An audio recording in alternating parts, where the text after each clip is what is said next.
morning. Good morning, good morning, good morning. I should have had some music playing as people are jumping on. Let's see if I can get my CD going. Good morning. Together, change the world. Together. This is that Israel New Breed. It's an old throwback.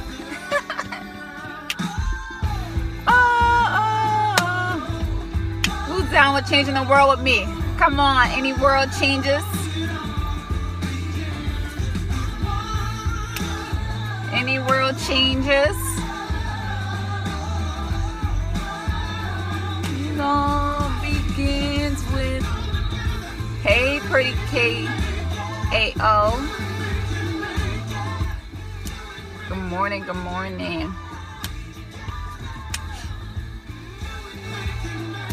So just jamming, letting people log on for a minute. No people getting ready for work, commuting to work, all that good type of jazz. I'm just listening to some Israel and New Breed. So pretty K-A-O. I can never remember who that is. I think Blessed is 31 is Jennifer. So pretty K-A-O. Remind me who that is. And let me know where you're scoping in from, if you can. Because I know some people are driving. You may be driving and all this other good jazz. So if you can, it's all good too. I don't know if I can pronounce your name.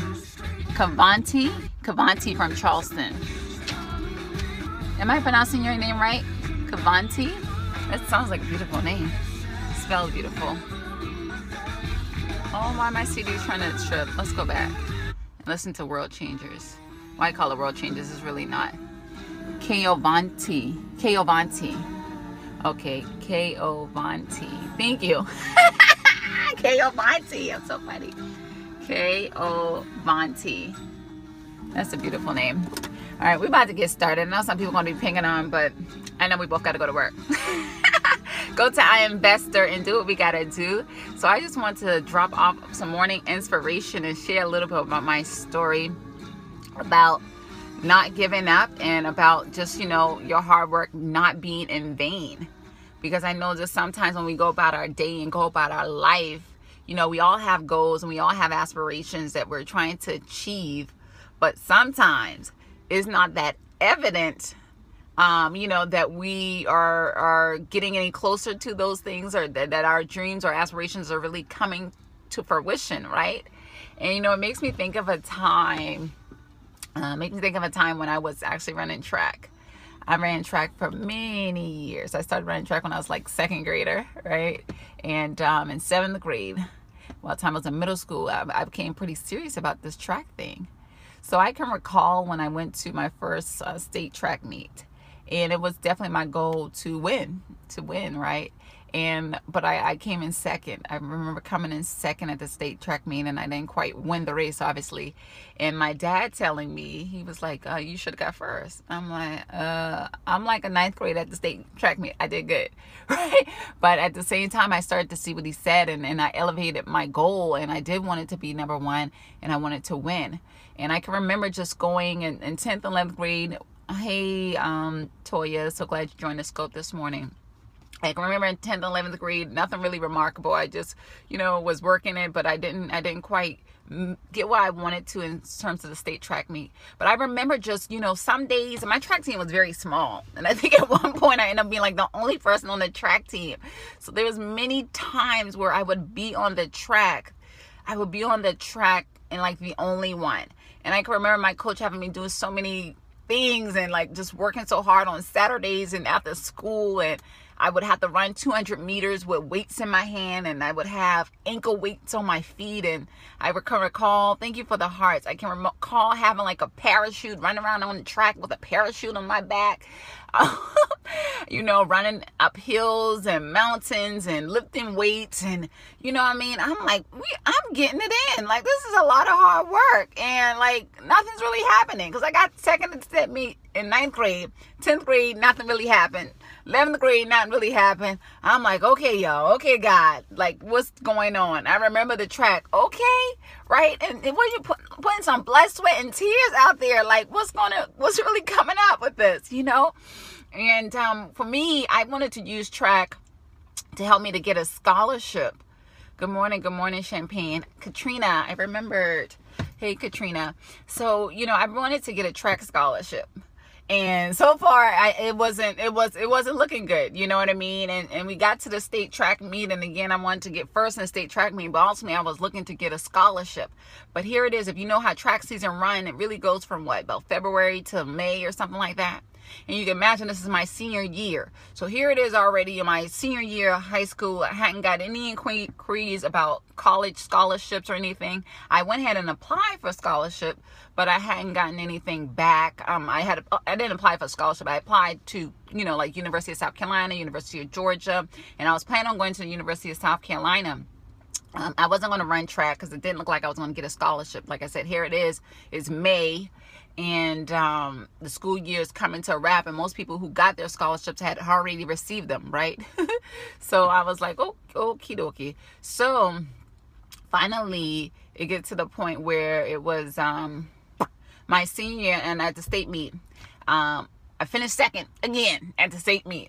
And I ran my fastest time in my life, which is 11.83 seconds. And the girl that went first got 11.77 seconds, right? And if you know anything, and I know, Toya, you know about track, that's like no time, right? Like if I had leaned a little hard, I might have got it. But again, even though that had happened, my bigger goal was still to get a scholarship. And it seemed like nothing was breaking through, nothing was coming through. And then finally one day, Kay Elizabeth had told me that I had got a call from somebody in San Diego, from some Sheffield guy, or, you know, and I was like, what? Some coach from San Diego? Like, nobody's going to San Diego to go to school. It's kind of funny. So anyway, I ended up talking to this guy, and he wanted to bring me out for a recruiting trip. And long story short, I got a scholarship, you know, and it was crazy because, you know, during my 9th grade, I was hustling this since 7th grade, 8th grade, 9th grade, 10th grade, 11th grade, 12th grade, right? And like I said, many times and many days, I was the only one there. I was blood, sweat, and tears, literally blood, literally tears, and literally sweats, a lot of cramps, a lot of muscle aches. And I just felt blessed at that time that finally I felt like my breakthrough came when I got my scholarship. It had to be May or June, right, of that year, which is extremely late. And I also just, you know, wanted to share that with you to encourage you to don't give up. And not only just in my story, I can recall in the book of, good morning, Kay Elizabeth, I can recall in the book of Acts where Matthias had been just hanging out with the disciples for many years. He had, good morning, he was with Jesus since the beginning of his ministry. But for whatever reason, he was not chosen as one of the 12 disciples, right? He wasn't one of the 12 disciples. But he, like I said, he was there the whole time. He was faithful. He was, you know, everywhere that God was preaching and teaching, he was right there with them, you know. But like I said, he wasn't, for whatever reason. I don't know why he wasn't chosen initially, but for whatever reason, he wasn't chosen. But everybody know that Judas started acting a fool and betrayed God, and then he ended up killing himself. So an opportunity for one of the 12 disciples had came open. Well, when the other 11 disciples was trying to decide who they were going to choose, they were like, hold on, we need to look at, they said some prerequisites, right? They was like, we need to make sure, we need to look at their methods, that person's methods, and that person's motivation, right? So there was a prerequisite that was required to meet the qualifications to be one of those 12 disciples. And I can think about, even when it came to going back to my track story, there was certain prerequisites that I had to meet in order to even be eligible for that scholarship. One was to have passing grades, right? Another one was going through this thing called the clearance house. I believe it was a NCAA, you know, that you had to go through this clearance house and make sure you had to take the SAT, right? So just in the natural and in my own life, there was some prerequisites. Even in the Bible story, there was prerequisites that had to be met. They said that the person that they chose to be the 12th disciple to replace Judas had to be somebody that was there from the beginning, right? Had to be somebody who has demonstrated their faithfulness, right? So I just want to encourage you today that continue to demonstrate your faithfulness, because even though you may not see the benefits today, even though that scholarship may not be there, even though that appointment to that job or position may not be there, although your ministry may not be where you want it to be, I want you to know that your faithfulness is not in vain. Understand that that's going to yield back tenfold, right? God said he is a rewarder of those who diligently seek him. So just as Matthias was rewarded and appointed as one of the 12 based on his faithfulness, right? They looked at his methods, looked at his habits and what he had been doing day in, day out, and they said, okay, we see you, we see what you've been doing. And they also looked at his motivation. They looked at his heart, right? So when you're looking to elevate, and when you're pursuing your goals and your passions, people are going to be looking at your heart, your motivation, your why. Why are you doing this? And you have to remember that you always want to keep your why in a means from a place of serving. Like, I'm doing this because I want to demonstrate the love of God. Thank you for the hearts. I want my light to shine amongst the world in front of man, you know what I mean? So they can see the God in me. I don't want them to see me. I want them to see the God in me. I want, when I show up, they'll see that, oh my God, who is this person? Who do they serve? What do they do? Right? So I want to just encourage you today that you be mindful of your methods and your motivations in your life. Your methods is what? Is your daily habits. What are you doing on a daily basis in your habits of your life?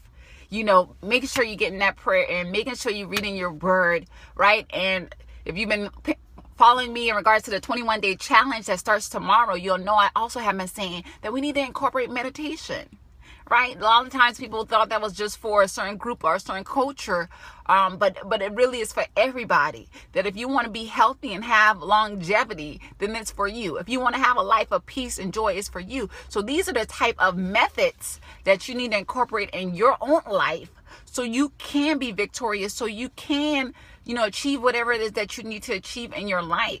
You know what I mean?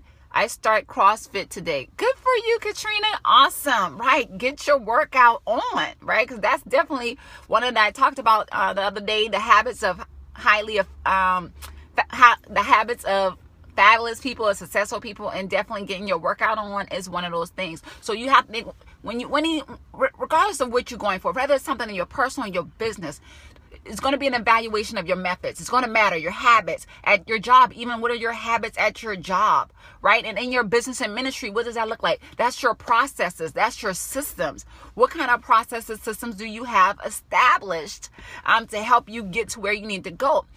Also this weekend, I talked about a season of preparation, right? Whether you're a woman and waiting in preparation, or whether you're just waiting for the next opportunity in your career, the next opportunity with your education, the next opportunity with your family.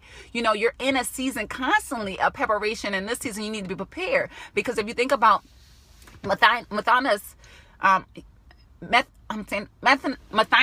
he wouldn't have been able to prepare that moment. Like when he was looking for the 12th disciple, he couldn't be like, oh, I'm about to get ready right now so I can interview and so I can be selected. No. Because he had to been there from the beginning. He had to already had that habit and everything already established from the beginning. He couldn't decide in the 9th hour that, oh yeah, by the way, I'm about to apply. No, he had to already be positioned. And again, the motivation is just, where's your heart? Keeping that heart of service, not getting in the spirit of pride or greed, but just always coming from a place of service and, wanting to give and bless and be a blessing to others. And that's what I want to encourage you today. Constantly stay on your methods, stay on your motivations, constantly evaluating your habits and your processes of what you're doing each day. And to help you in the season of preparation and to gear up for 2016, I'm going to invite you to join the 21-day Fabulous Life Challenge, right? Because it's in that challenge we're going to be talking about what are those habits to help you with your methods each day. So when the opportunity comes for you, you will be ready. You won't have to get ready. You will already be ready. You won't have to get ready. Thank you for the hearts. I want to say one more thing before I jump off. I remember the story of the versions, the 5 wise and 5 foolish, right? And the 5 foolish versions didn't have enough oil. So when the bride and groom came, they missed them because they had to go out and get oil. See, but even though, let me tell you this, when it comes to that oil, lights out. Okay. When it comes to the oil is always available, right? Or you can get oil anytime for the most part. It's always available. However, even though they knew and they were thinking that oil was always available, they were thinking that they would have time to go back and get the oil and come back in time for the bride and groom. But that's what they were mistaking. Although oil is available all the time and you can get it anytime you need it, don't mean you're going to have enough time to get it when you need it. So I'm going to say that too, in terms of your life and in terms of what you're trying to achieve. Although it's not going to be enough time. Although, although I don't know what it could be. The application may be available. Although you can go get your bachelor's degree at any time. You can go get your master's degree at any time. You can go exercise at any time or whatever that is. But when that opportunity, when that situation comes, doesn't always mean that you're going to have enough time to go back and do those things. And that's why it's so important in the season of preparation that you're ready. You have to be ready so you don't have to get ready. So when the opportunity comes, you will be chosen. And just like when it came to track, you think when I got to my senior year of college, I wasn't trying to get ready. I mean high school, my senior high school. I wasn't trying to get ready in my 12th grade year. I had been preparing and getting ready since 7th grade. So I spent 6 years of preparation getting ready. So when the opportunity came, I was already ready and I wasn't getting ready. And same thing with Matthias. He had already been getting ready. He had been getting ready from day one. So I want to encourage you that this is your time to get ready. Don't quit. Don't stop. Don't be discouraged. Know that this is your season of preparation, knowing this is the time that you are preparing for what God has next for you. So when that opportunity comes, you won't have to get ready. When that position comes, right? When the opportunity comes, you ain't going to be getting ready. You're going to be already ready. And so they can go ahead and appoint you at that time to that position. Rather if you're looking to be a leader of your ministry, whether that's if you're looking to start in your own organization, whether that's you just want to do a mentoring program, whatever that is, looking for a new promotion on your job, you won't have to get ready because you're going to be ready already, right? You already going to be ready, so you don't have to get ready. And I just want to encourage you, don't be discouraged. Don't let your everything be in vain, because know that you just need to continue to press. I don't care what the situation looks like. Press. Don't give up. Continue with your ministry. If God called you to do that, whatever it is, do it. And let me tell you, there's nothing that you do for God that's small. So I don't care if it's, you're singing. I don't care if you're ushering. I don't care, what you're doing. I don't care if you're working as a nurse. I don't care if you're working as a teacher. Anything you're doing for God is not small, is a big deal, is a major thing. And I want you to continue to press. Do not be discouraged. Don't let the lack of results today discourage you. Thank you. Because if I had allowed, when I got 2nd place in 9th grade to discourage me, or when I don't even remember what I placed in 10th and 11th grade to discourage me, I would have missed out on my opportunity. And same thing with Matthias, right, from the book of Acts. So it's so important that we don't quit. Continue to press. Continue to strive, and great things will happen to you, right? Faith is the substance of things hoped for and the evidence of things not seen. So even though you don't see it, you need to believe it and know that God's got you. Your hard work will not be in vain, sis. Continue to press, continue to move, and God's going to show up mightily in your life. So, hey, I'm about to head over to my investor. I love you all so much. Thanks for joining. Share this scope. I'm going to be sharing it. Thank you, Katrina. Thank you for showing up this morning. Believe until you see it. Absolutely.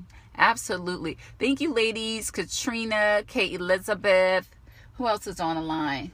Kavante. She even gave me the phonetic spelling today. Thank you. Is on the line. I thank you guys for showing up today. And there may be other live viewers who's not interacting, but I thank you all for showing up. Share. We'll be here every morning between 7 and 8 is what we're trying to do. And it's going to be various people. So I love you so much. God loves you best. Until next time, y'all. I'll see you guys tomorrow. I don't know if I'm going to be on tomorrow. It's supposed to be Sasha, but I know she's been having connectivity issues. So somebody will be here tomorrow to support and love on you ladies.